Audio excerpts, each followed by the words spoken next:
Backlash is in the book, so let's do our one take, one shot Backlash review, where I do it immediately following Backlash. No edits, no nothing. You get my gut reaction.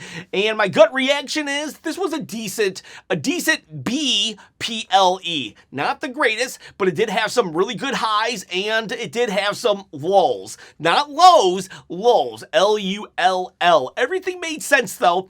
And let's go over each matchup after I tell you about the belt giveaway. If you want to win this belt on my shoulder, just because Jacob couldn't win it, maybe you can. All you got to do is comment below and subscribe to the channel. At 30,000 subscribers on my quest to quit my day job, I'm going to give it away. People, it's not a toy.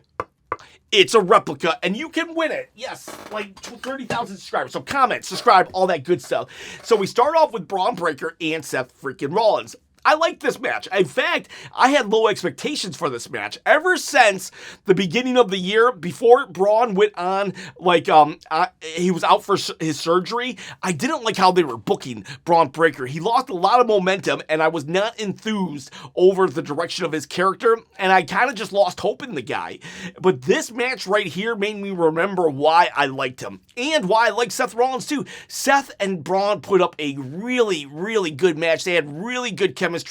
There were a couple of botches here and there, but at this point, if TKO isn't going to let them do house shows, it's hard for me to blame the actual wrestlers, because TKO is literally making them where they don't get to practice, even though I'm hearing wrestler after wrestler say we need more house shows. Regardless, these two in the ring, I liked their chemistry.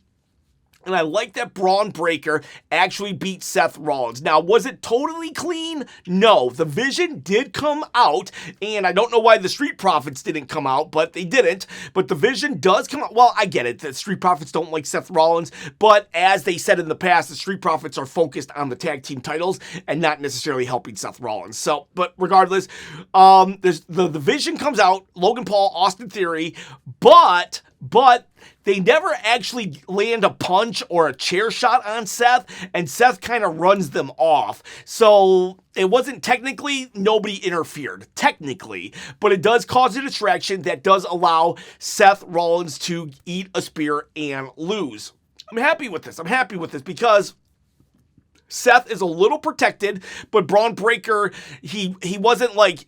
It wasn't like he could definitely argue, I didn't need those guys to come out at all. So, Bron Breakker, this is a step in the right direction. I thought Braun was going to lose, and they would let Braun win next time. So, I'm hoping that we can kind of move on from this, but I doubt we will. But I don't want Braun to lose this feud. I just wonder what we do with Seth freaking Rollins. And then we go to... But that said, this was a really good opener too. I liked, we were like 2 minutes in, and we started the PLE hot. We did start the PLE hot. Sorry. And it just kept going and going and going. And great opening matchup. Hard hitting, the right winner, great stuff. Then we had Sami Zayn versus Trick Williams with Lil Yachty. Lil Yachty comes out with the cane, the candy cane, which is a Singapore cane, a kendo stick, and Trick Williams will win. Sami Zayn totally leaned into being a heel. He, multiple times, he got involved, or he tried to do some underhanded stuff. He does haluva kick Lil Yachty does cheat for Trick Williams as well. So Trick Williams is now... I think he's a babyface, but he's not the traditional babyface where he still does bad things. Now, he's not, he definitely has a different attitude than Stone Cold Steve Austin, but Stone Cold Steve Austin could cheat and still be a babyface, and it looks like that's what Trick Williams is going to be. Kind of like if you introduce a chair, well, I'm going to use that chair and not feel bad about it. Trick Williams beats Sami Zayn. This probably means Sami is done now with Trick Williams because it was a clean loss. And there's nothing that Sami can do about it. Sami can now go and then complain about the fans and how the fans turned on him for no reason whatsoever. And I think that's the right call. Another thing about Backlash, I did notice that this was very much a good epilogue to WrestleMania, how I feel it should be. Backlash historically has dealt with the fallout of WrestleMania, and here we had a rematch of Sami and Trick Williams. We had Bron Breakker, who interfered with Seth Rollins, so Seth Rollins trying to get revenge for something that happened at WrestleMania, and then Hausen attacked The Miz and everything at WrestleMania. So 3 storylines based off of WrestleMania. That's a proper Backlash to me. That's a good Backlash, and you could argue even Jacob on the come up for his win at Backlash allowed him to face Roman, who also won at Backlash. So this was a good epilogue storytelling of Backlash, although 3 of the 5 matches did deal with mentorship, like mentor-mentee. So I thought that was a little like, we shouldn't repeat those kind of story beats.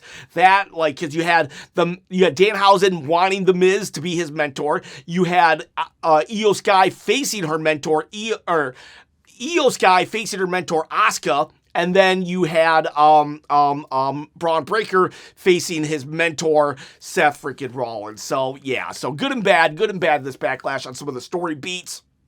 Our third match was Danhausen. I had 20 possible partners for Danhausen, and I was completely wrong on all of them. He had a mini clone of himself. Yes, a clone of himself. It was obviously a mini wrestler, and I think it's El Totoro.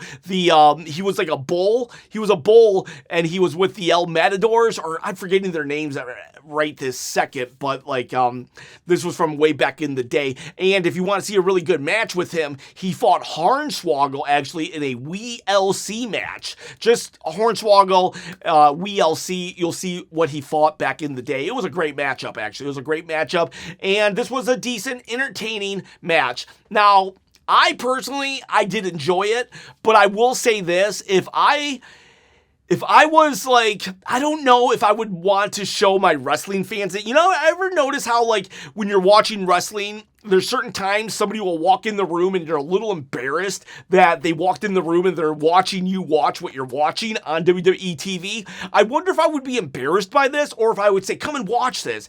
I have seen a lot of people actually who are not wrestling fans really captivated by Danhausen. So I think that Danhausen, like, people would have liked this. Non-wrestling fans would have liked what they were seeing here. It was silly fun, and yeah, I don't really got much to say about it. I was kind of hoping for something bigger. I was a little let down by the mini Hausen, but at the same time, it didn't ruin anything for me, and I was quickly able to get into the match. There were a couple times where I felt like the mini Hausen was getting beat up a little too long.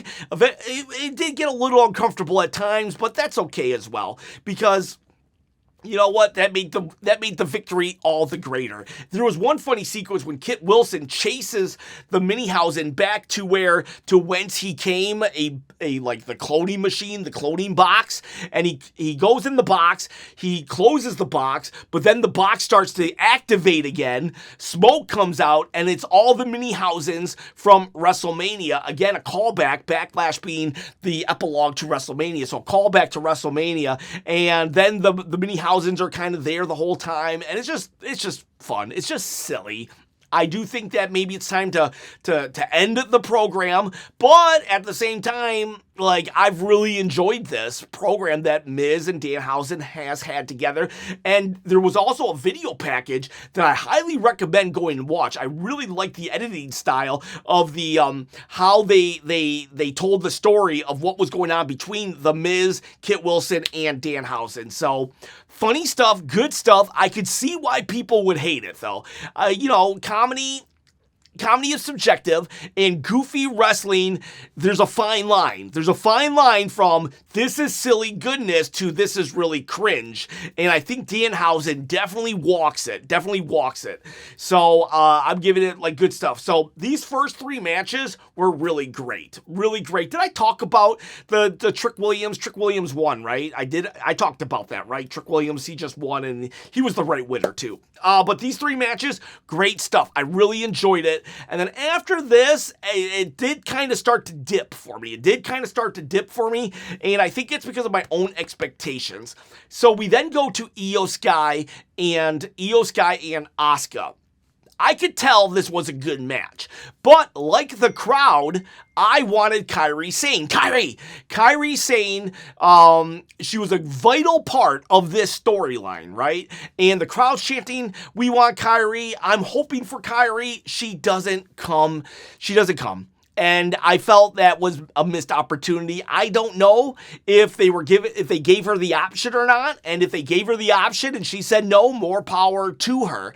But from a fan's point of view, on a storyline that's been going on for 6 or 7 months, where Kairi was getting bullied by Asuka, I wanted to see that payoff. And so I I am fully admitting that my expectations kind of ruined the match for me because I kept waiting for Kairi. And then when she didn't come and the match was over, I was like, oh, okay. So I was let down. So I'm not going to really judge this matchup. I could tell it was a good match, but at the same time, I was disappointed because not of the wrestlers, but because of the budget cuts or the talent cuts and all the real world stuff that happened. That said, after the match, Io does win, and she did a really cool thing that I've never seen before. I love when a wrestler can do something that I've never seen before because I've been watching since WrestleMania 5. They do the spit, right? Asuka spits, and Io blocks it with a trapper keeper or like a notebook or something, and it's like, yeah, why hasn't anybody ever thought of that before? So, yes, that was cool. Io does win, and then at the end, Asuka gives Io a big old hug. So either Asuka is now a babyface or she just quit and retired. I don't know. Maybe Asuka is like, yeah, this ain't fun without Kairi. I don't know. But they did hug, and I was like, ooh, is Asuka gonna attack her? And she didn't. So I guess they're friends again, which I don't know about that because in theory, Asuka alluded that she kicked Kairi out of the country because of Io. So now if Asuka is suddenly a babyface again, kayfabe-wise, Asuka should bring back Kairi Sane. So, yeah, whatever. Let's not overthink it. Just the unfortunate budget cuts really did damper what was a really good storyline. One of my favorite storylines of last year, actually, which just sucks. They definitely deserved better. All three of them. John Cena comes out. He does his speech, and he tries to sell that it was a good call that he tapped out to Gunther. And he's just, he's in his pinstriped suit, and he's just doing the John Cena thing where he's just all polite and well-spoken and all that stuff. Great stuff. John Cena, Unseen 17. He does say that the announcement is this. I'm glad the announcement wasn't Club WWE, but he makes an announcement saying that, okay, we're going to do a John Cena tournament. There's going to be a John Cena title, and you guys are going to vote. Even if they lose, they can still win, all these things. So I'm going to hold judgment on this.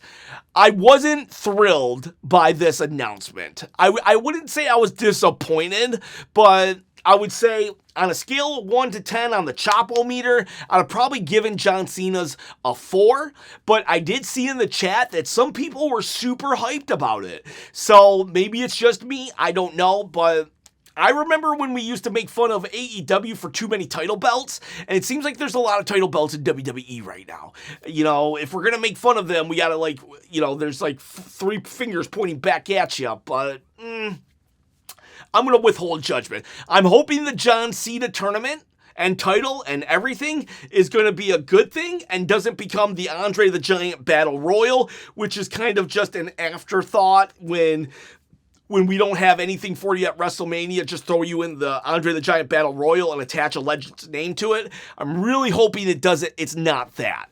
At one point, the first Andre the Giant Battle Royal was a big deal. So I'm hoping that this John Cena thing is a big deal and it continues to be a big deal. But we'll see. We'll see. Overall, not impressed, but who cares? Maybe I just don't fully understand it. We'll see. I'll see later how good it is. I hope I'm proven wrong. I am totally okay with being wrong. I'd rather be happy than right. I think that was Douglas Adams. He said that. I'd rather be happy than right. Right now, I'm not excited about it, but I hope I can get excited about it. So let's just wait and see. So then we go to the main event. Roman Reigns versus Jacob Fatu. They really made Jacob Fatu out to be a beast here. He pretty much dominated Roman Reigns. Roman Reigns does get his licks in here and there, but when it's all said and done, Roman Reigns I wouldn't say Roman cheated because it seemed to be all accidental. He had the tongue and death grip in, and Roman is just like, he's just like reaching for his life. And when he does it, he takes off the exposed turnbuckle, and then out of survival, Jacob hits the turnbuckle. Now, the referee did see it, though, and the referee should have said something. Maybe not a disqualification, but at the same time, the referee should have pinned him. So, I do feel they buried the referee a little bit, but at the end of the day, I don't think that Roman cheated either. And Roman will get the pin on Jacob, but he barely survived. And that's the story they're telling here. He barely survived Jacob, because then Jacob attacks him after the bell. I don't do play-by-play, I hope you know. I kind of just focus on the story elements of each match, but Jacob attacks him after the bell and destroys him after the bell. Where were the Usos? It's like, that doesn't make sense that the Usos did not come out and help Roman Reigns at this point. Because, yes, maybe it's one thing to not interfere in the match and to see who's the better man, but after the match, they could have came out and pulled Jacob off. So that doesn't make sense right there. But yes, now Roman, he won the battle but lost the war, so now we are set up for another matchup. Roman does say in a post PLE pay-per-view, interview, that he's like, this is why we didn't want Jacob in the WWE, even though he said he signed off on Jacob 2 or 3 weeks ago. He's like, yeah, this is why. And so, yes, we're definitely continuing this story beat. Overall, that was Backlash. No real earth-shattering surprises. And you don't need a swerve for swerve's sake, but I think I would have liked something more, just something a little bit more to sink my teeth in. I am going to give this a 7. Maybe a 6.8. No, I'll give it a 7. 1, 2, 3, 4, 5, 6, 7. Because even the Asuka match and Io Sky match, I was disappointed, but it wasn't their fault. It probably wasn't even Creative's fault here, because it's like, they can't help that Io Sky got fired. So it's just a sucky situation.